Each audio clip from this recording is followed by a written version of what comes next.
Alrighty, ladies and gentlemen, welcome back to another edition of Purple Raider Sitdown here on 91.1 WRMU. I'm your host, Jacob Buttar, and today I am joined by senior cornerback and team captain Josh Jones. Josh, thanks for stopping by, man. Appreciate you. Thank you for having me.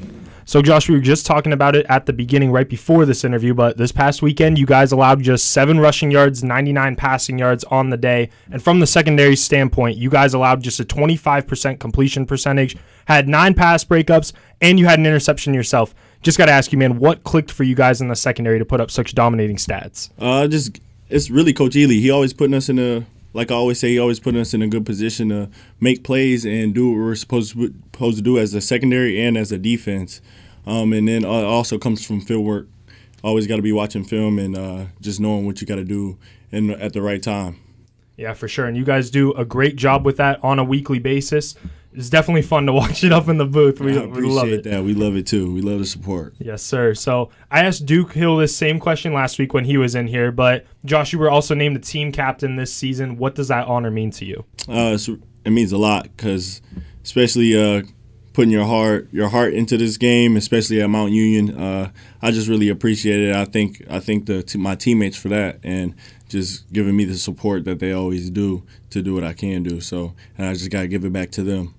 Yes, sir, and you're very deserving of the honor. I've had the privilege of covering you now for the past 4 years since we've been here, and yes, just very fun to watch out there. I'm very proud of you for that. I appreciate you do a great that. job with the team captain. I appreciate and that. When you look back at your Mount Union journey overall here, Josh, what would you say has changed the most about you and your game in general? I say the thinking part of the game. I have the athletic ability, but Coach Ely taught me to just think the game through more, knowing like what down it is and knowing where the right receiver lines up and how his feet are. So it's really just technique and just the thinking part of the game that I've learned more. For sure. And coming into this season, obviously a big one here for you guys, wanting to get that Stag Bowl, that one final ride. Coming into this season, did you set any personal or team-related goals for yourself? And if so, how satisfied are you with the results right now? Well, first of all, like the first goal, main goal, and the only goal is to get that national championship. That's the first one. But for myself, to be an All-American this year and to be first team All-OAC, because like the past couple of years I've just been second team, which I've been feeling like I feel like I should be first team. But also just getting that Defensive Player of the Year in the conference. So that's what I'm really working towards.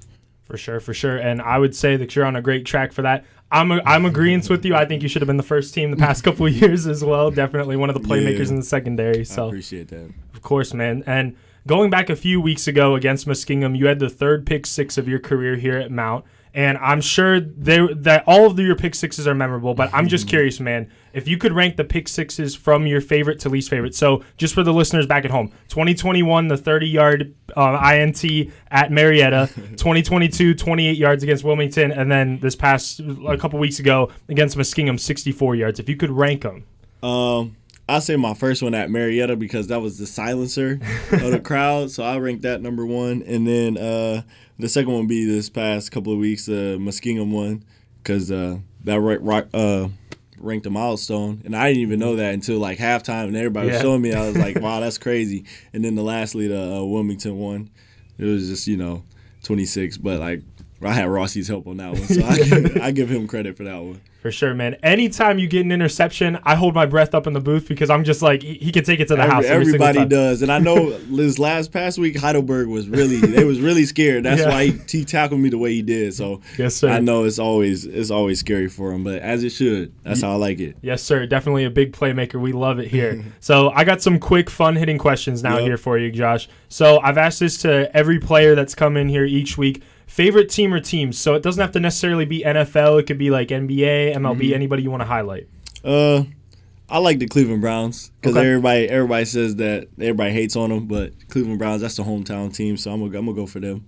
Mad respect. I'm also a Browns fan, so I understand the pain and suffering, but it's okay. We still love them anyway. Got to. So your go-to hobby outside of football? Just hanging with my friends, watching football. And just I started watching podcasts, so watching different podcasts of NFL players and all of that, so that's nice. The Kelsey podcast, is that one of your favorites? I've been watching that one too, Yeah, it's definitely a good one. For sure. So this one, any wide receiver or wide receivers, it could be two or more, past or present at any level that you would love to guard man to man. Ooh.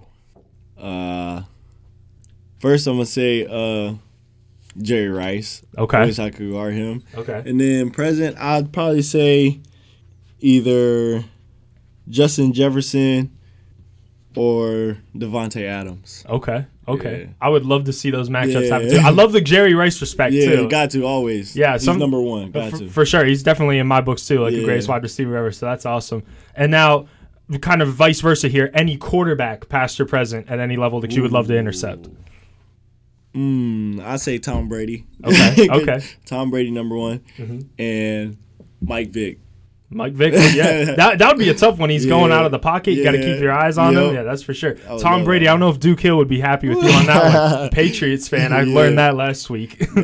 But if not football, Josh, what sport would you be playing here at Mount? Oh, definitely basketball. Okay. And everybody keep telling me I need to go out for the team, so I don't know. After this year, I might. I don't know. Yeah, I don't know. Maybe, man. Maybe they could always use some extra bodies in there. That'd be fun for sure. And the last question here now for you, Josh. You're in a very talented secondary with guys like John Rowland, Ian Sexton, Deuce Parker, Brandon Janssens, plenty more to name as well. What's one word you would use to describe you and your fellow DBs this season? Gritty. We always gonna get to it. I mean, there's no other choice. We the defense, so we gotta always stand 10 toes down, no matter the situation, no matter where we are on the field. So I feel like grit is not even just for the secondary, but our whole defense. We're gritty.